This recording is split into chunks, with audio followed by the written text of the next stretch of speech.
आणि आता पाहणार आहोत न्यूज टॉप 9। सुरुवातीला बघूया दिल्ली स्फोटानंतर तपासाला वेग आलेला आहे त्या संदर्भातल्या टॉप 9 बातम्या। लाल किल्ला स्फोट प्रकरणामध्ये मृतांची संख्या 12 वर पोहोचली। आतापर्यंत एकूण 21 जैविक नमुने एफएसएलला पाठवण्यात आले। जखमींवरती एलएनजेपी रुग्णालयामध्ये उपचार सुरू।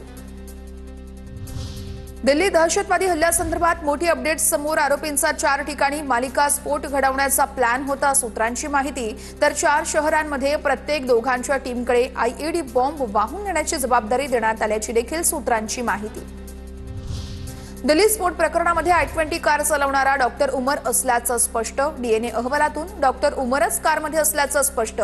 कारमधील हाडे आणि दातांचे नमुने आईच्या डीएनएशी जुळले। सूत्रांची TV9 मराठीला महत्त्वाची माहिती।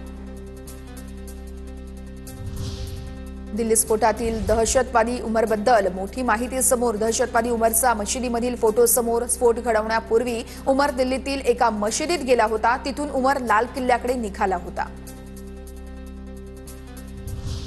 दिल्लीतील स्फोट प्रकरण। उमर दिल्लीच्या रोडवर फिरतानाचा व्हिडिओ समोर। आसिफ अली रोडवरील सीसीटीव्ही कॅमेरामध्ये उमर कैद। उमर नबीची दुसरी कार हरियाणामध्ये सापडली। हरियाणातील खंडवली गावामध्ये कार सापडली। फोर्ड इकोस्पोर्ट कार ही पोलिसांकडून जप्त। कारची तपासणी सुरू।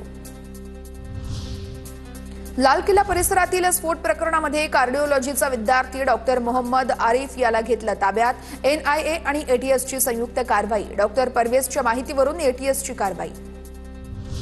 दिल्ली बॉम्बस्फोटातील आरोपींनी 20 लाख रुपये जमा केल्याची माहिती समोर। डॉक्टर मुजम्मिल आणि डॉक्टर आदिल तसेच उमर आणि शाहीन यांनी स्फोटासाठी पैसे जमा केले। स्फोटकांसाठी 3 लाखांचे एनपीके खत खरेदी केल्याची ही माहिती। दिल्ली स्फोटाचा हा दहशतवादी हल्लाच। ब्लास्टचा तपास करण्यासाठी भारत सक्षम आहे। दिल्ली ब्लास्टवरती अमेरिकेच्या परराष्ट्र मंत्री मार्को रुबियो यांची प्रतिक्रिया।